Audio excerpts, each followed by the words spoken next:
हिवाळ्याच्या दिवसात पाऊस पडत होता, त्यामुळे बाहेर वातावरण इतकं उदास झालेलं आणि मला ना मस्त माझ्या मामाच्या गावची झणझणीत मिसळ खायची इच्छा झाली.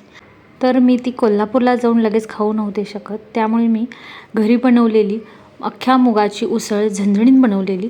त्याच्यामध्ये मी फरसाणा घातला आणि उरलेला दिवाळीतील चिवडा घातला आणि त्याच्यामध्ये मस्त अशी झणझणीत मुगाची उसळ घातली आणि त्याचा रस्सा, असं हे सर्व घातलं. त्याचा थोडा कट घातला, जास्त पण मी कट केला नव्हता. आणि त्याच्यावर मस्त असा कांदा भुरभुरला आणि माझ्याकडे 2 ब्राऊन ब्रेड होते, ते मी ठेवले म्हणजे डाएट पण बिघडू नये म्हणून ब्राऊन ब्रेड खाल्ले. आणि लिंबू घेतला, परत कांदा आणि मिरच्या थोड्या तळलेल्या होत्या, त्या 2 मिरच्या घेतल्या आणि मस्तपैकी असं मिसळीवर या ताव मारला.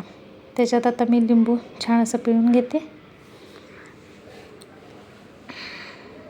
अजून थोडी जरा याच्यावरून घालते आणि त्याच्यात असा मस्त लिंबू पिळून घ्यायचा आणि हे सर्व एकत्र करून हा आहे ब्रेड.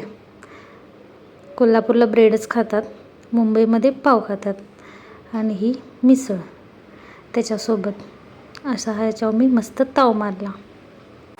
असा हा कोल्हापूर मिसळचा जुगाड कसा वाटला?